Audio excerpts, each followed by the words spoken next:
Hey, what's up? Welcome to my channel, Cheder at Home. My name is Chana, and this channel is all about Jewish education that you can do with your kids inside your home. And we are a Jewish family that homeschools our 4 kids.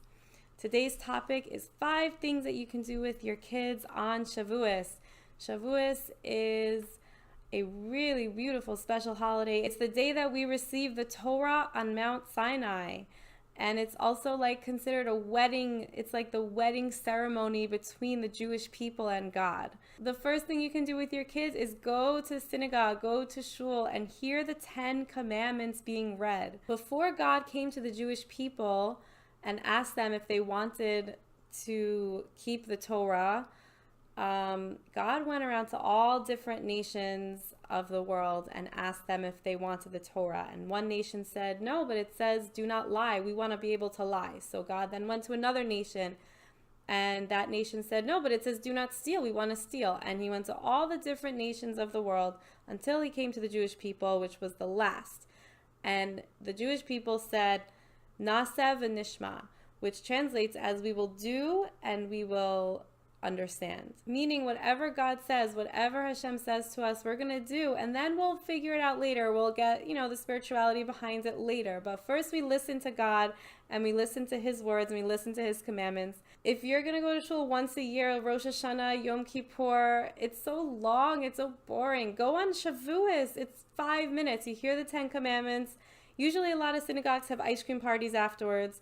It's fun. So go on Shavuos, go hear the 10 commandments, which brings me to my number 2, which is have an ice cream party or eat some kind of a dairy meal or some kind of a dairy fun kind of a party. There's a lot of deeper, more Kabbalistic explanations to why we eat dairy on Shavuos, but the general, simple to understand answer why specifically dairy is that the Torah is like milk and honey. Number 3, the third thing to do with your kids on Shavuos is decorate your home with flowers. When Mount Sinai was chosen as the mountain that the Torah is going to be given on, it became full of vegetation and flowers, and we decorate our homes and our synagogues with flowers just to make our home like a miniature Mount Sinai and to get that feel, the atmosphere, the scent of flowers in the air like we were standing on Mount Sinai.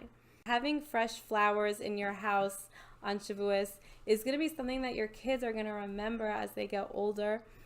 Yeah, they're going to remember going to shul and hearing the 10 commandments. They're going to remember the ice cream party afterwards. But what makes an impression on them is the things that happen inside the house. Kids love nature. They love flowers. They love this outside stuff when it comes into our house. Everything you do inside your house makes a bigger impression than what happens outside of the house in synagogue.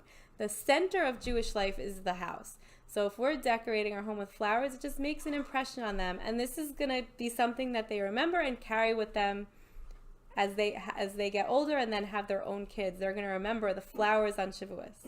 Number 4, I'm not sure what to call this, so I'm just going to talk a little bit about it, but feel Shavuos personally inside your heart. We're connecting to the day and we go hear the 10 commandments and we are really connecting with it and we feel like we're standing on Mount Sinai and we feel like we're hearing God's voice because that's essentially what it is. That's gonna bounce to them and they're gonna feel it. Kids feel energy and spirituality, and when they see their parents love Torah and love God and celebrate the holidays with simcha, with joy, with happiness, it just makes an impression, okay? That's all I'm saying, is just connect to the day, learn about it, love it.